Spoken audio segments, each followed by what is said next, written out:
मी सायली रुपाली किरण भोसले 2024च्या राज्यसेवा परीक्षेमधून माझं पोलीस उपअधीक्षक या पदावर सिलेक्शन झालेलं आहे। शाळेमध्ये असल्यापासूनच ठरलेलं होतं की आपल्याला स्पर्धा परीक्षांची तयारी करायची आहे। माझे वडील जे आहेत ते पोलीस प्रशासनात काम करतात।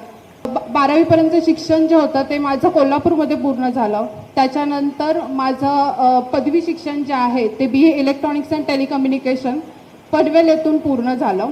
आधीपासून डोक्यामध्ये ठरलेलं होतं की आपल्याला कॉम्पिटिटिव्ह एक्झामची तयारी करायची आहे। त्यामुळे मी 2017 मध्ये माझ्या या स्पर्धा परीक्षेच्या प्रवासाची सुरुवात झाली। पहिले मी 2 ते 3 अटेम्प्ट जे होते मी पहिला UPSCची तयारी सुरू केली। UPSCच्या तयारीमध्ये थोडा मार्गदर्शनाचा अभाव आणि थोडेसे माझे डिसिजन चुकले, त्यामुळे मी प्रिलिम्स क्लिअर करू नाही शकले।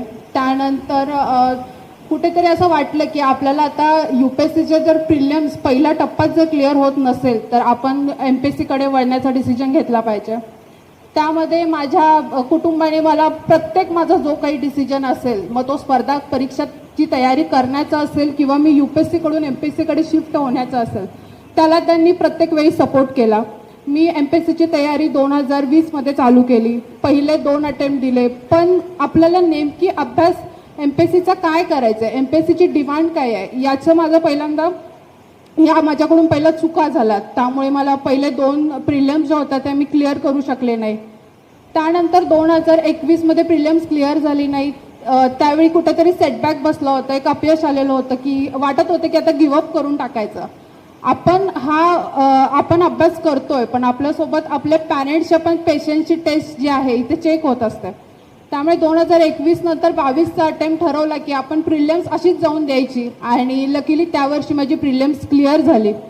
प्रिलिम्स दिली 2022ची, पण मुख्य परीक्षेपर्यंत पोहोचले, पण 1.5 मार्कामध्ये माझी मुख्य परीक्षा जी होती ती हुकली। त्याच्यानंतर समजत होतं की आपल्याकडे पोटेन्शियल आहे, पण आपलं काहीतरी चुकत आहे, आपल्याला कोणतरी मार्गदर्शक चांगलं भेटण्याची गरज आहे। मग त्यामध्ये माझे मेंटॉर असतील, मयुरी गिल्डा मॅम आहेत, तसेच संकल्प देशमुख सर यांच्या सहवासात आले, त्यांच्याकडून मला योग्य मार्गदर्शन मिळालं। आणि मग 2024 मध्ये माझी प्रिलिम्स, मुख्य आणि इंटरव्ह्यू परीक्षा क्लिअर करून मला पोलीस उपाधीक्षक ही पोस्ट मिळालेली आहे। हे जे मला यश मिळालेलं आहे याच्यामध्ये एक खूप मोठी टीम माझ्यासोबत काम करत होती।